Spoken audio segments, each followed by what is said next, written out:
Hello, it's me, Kyron. Thank you so much for joining me for yet another video. If you're new here, welcome to my channel. If you are a returning viewer, welcome back. And also, I'm really sorry that I've been gone for so long, but I'll talk more about that at the end of this video. Amidst all this hubbub about Halle Bailey becoming the new Ariel in the live-action Little Mermaid and how much drama that has created, everybody is saying Disney is going woke. Of course, they say this about every movie that features a minority in the lead role. But of course, I'm just like riding this tide of everything is going on about Halle Bailey and diversity and inclusivity and it being forced. And it got me thinking about, they kept saying that Disney is going woke, Disney is going woke, Disney is going woke. And I think an overlooked part of Disney's wokeness may have already happened in its most progressive, I think, Disney Channel original movie franchise. If you haven't heard about it, or if you didn't see what the title of this video is, I'm gonna be talking about Descendants. So if you are a self-respecting adult in your late 20s, maybe early 30s or older, you probably have no idea what Descendants is, but that might be because Descendants was made for people like me. Descendants was made for people who love Kenny Ortega because he made High School Musical, which was the defining teen film when I was growing up. And 2 people who just like musicals, like I love musicals. And 3, it just so happened to align with Disney because the main characters of Descendants are all descendants of Disney heroes and villains from movies such as Sleeping Beauty, Mulan, Beauty and the Beast, etc.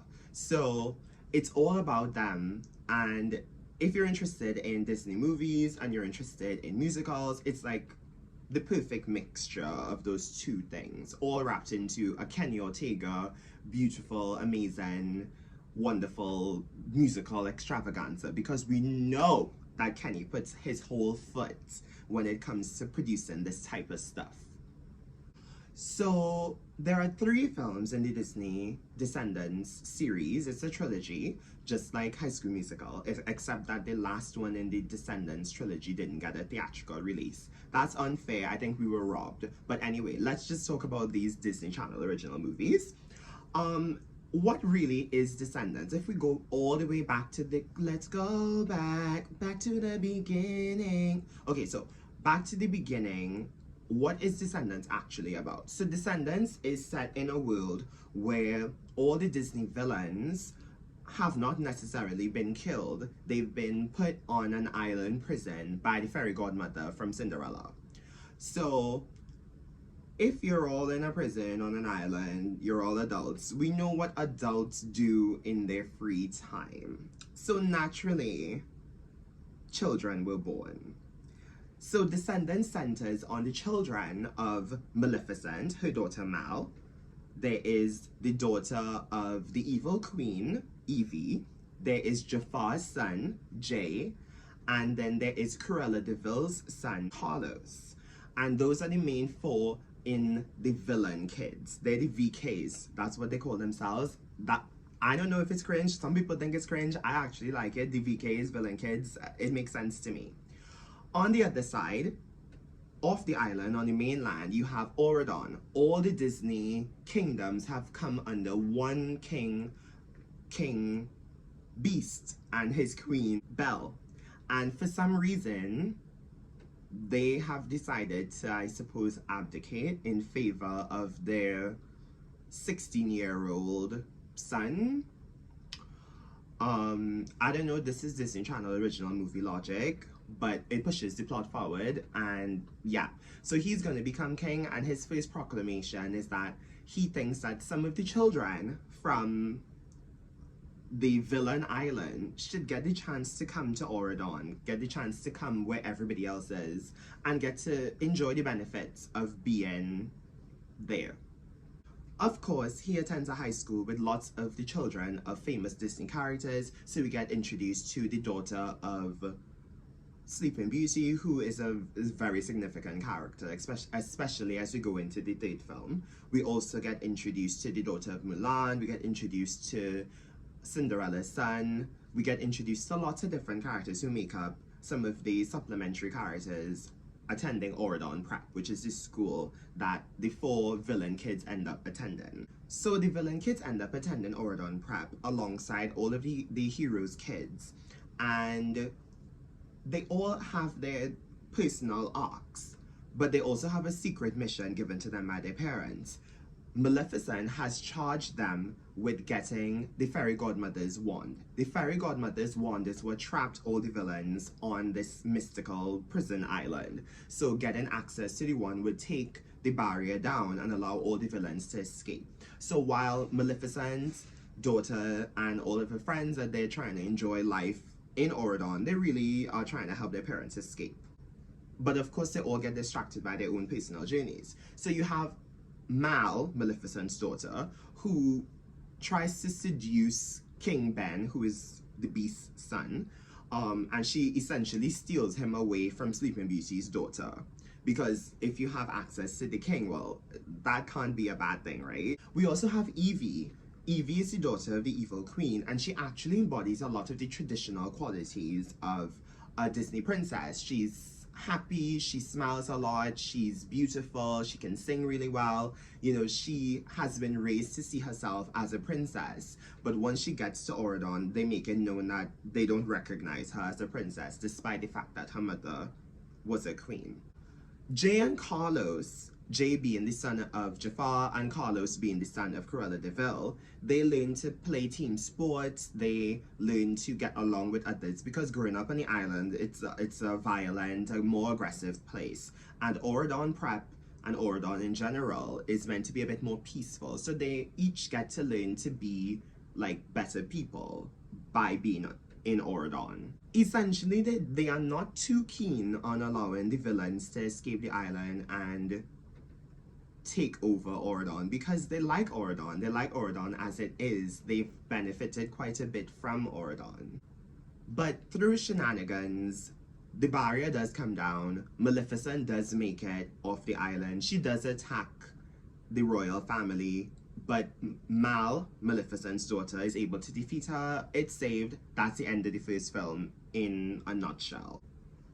Now, on the surface, this seems like a very straightforward film about good versus evil, you know, evil learning to be good.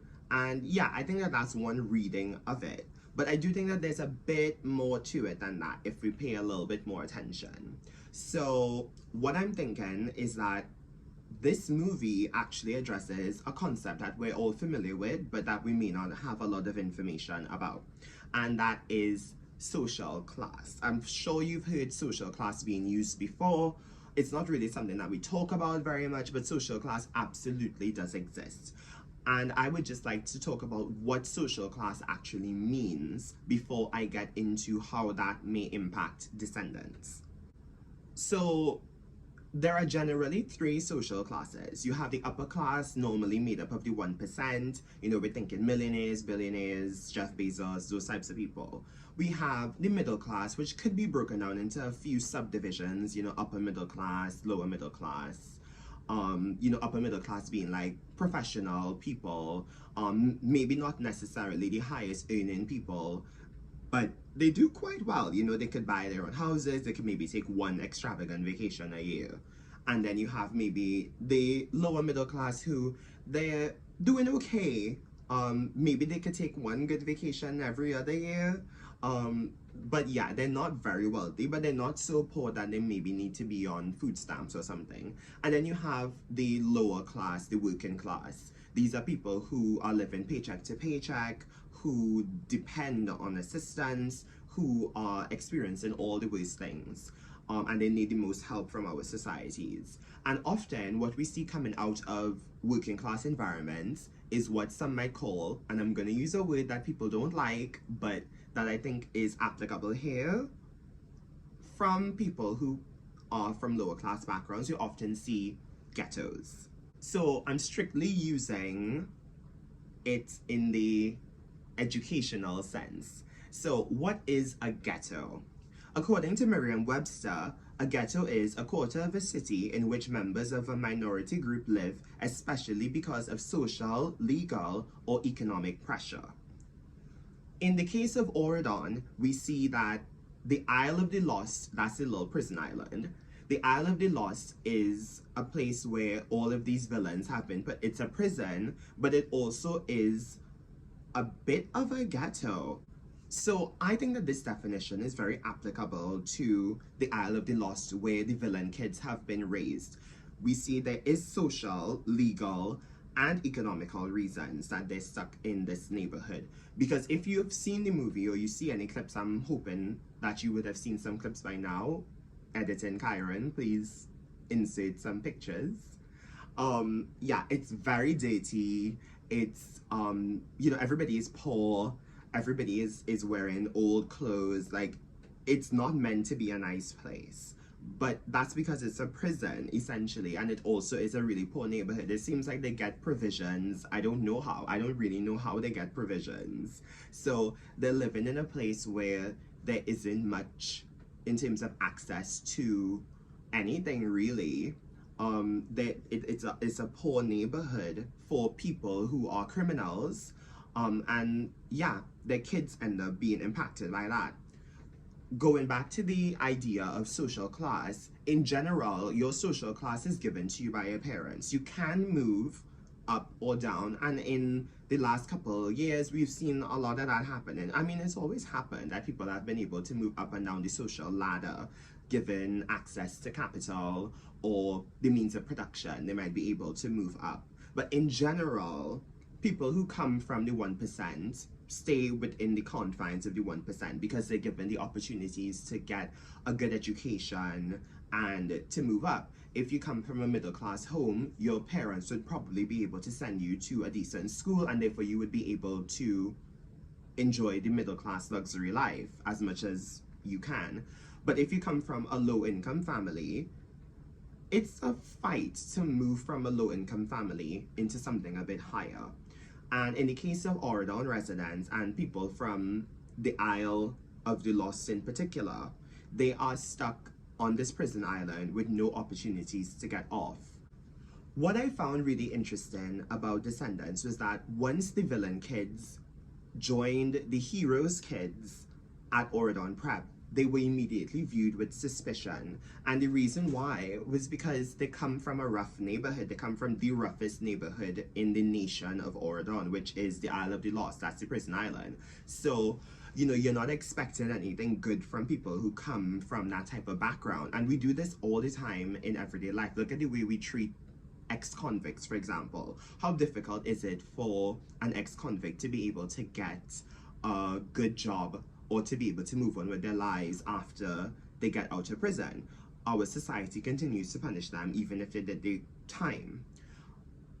This is even worse for these kids who are literally just children. They didn't even do anything wrong. They just happened to have been born to the wrong parents and born in the wrong neighborhood and ended up not having any opportunities. And this is their first opportunity to enjoy anything. So they go to Oregon and they enjoy it. They actually enjoy it because they're not used to things like food and, well, at least a lot of really good food or snacks or sweets or anything. They're not used to any of those things. But they were eyed with such suspicion by the citizens of Oregon.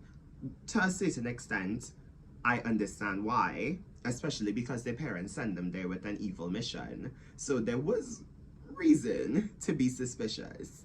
But yeah, we just naturally do tend to be a bit more suspicious when we see people who come from particular backgrounds. But I think it's really important to know that these things are not necessarily natural to us. I think that there was an expectation that because these kids are the children of villains, that they are naturally evil. And that's not really true. They're not naturally evil. They are nurtured into evilness. And given the right circumstances, we see that the villain kids are actually able to be quite good. as I said before, if we look at Evie, for example, who has been raised in the sense of being a traditional princess, she embodied all the qualities that her stepsister Snow White possesses. You know, she was kind and caring and beautiful and all of these qualities, but that still wasn't good enough because she didn't come from the right background. So I think it's really important to note that ultimately the four main villain kids are scholarship kids. They were given an opportunity to be able to go to a better school and to have access to things that they would not have had access to had they stayed on the Isle of the Lost. So good for them. You know, it gives them the chance to strive for more, and we see that essentially by the end of the film they do try to be better people and they make the right choices and decide to defend Auradon from Maleficent. So as I said, it's very easy to look at this film and just say, well, it's pretty simplistic. But I think I've kind of started the ball rolling with you considering that there's maybe a bit more in the mortar than the pestle as it relates to this whole thing. And I think that as the movies progress, they get more and more socially, well, progressive. So this is the end of part 1. I have 2 more films to talk about, and I'm gonna try to probably condense those 2 films into my next video. But for now, I hope that I have got you thinking, got the wheels turning as it relates to social class and what the Disney Descendants franchise might actually have to say about it. So I recommend that you at least watch Descendants 1. Well, actually, I think you should watch Descendants 2 and 3 as well. Watch them all. They're pretty good movies. The songs are really good, and I think the songs get progressively better with each film. So maybe if you watch the movies, by the time I release the next video, you may anticipate what I'm about to say. Thank you so much for watching this video. I hope that you at least started to think about something and that you learned something from it and that you enjoyed it.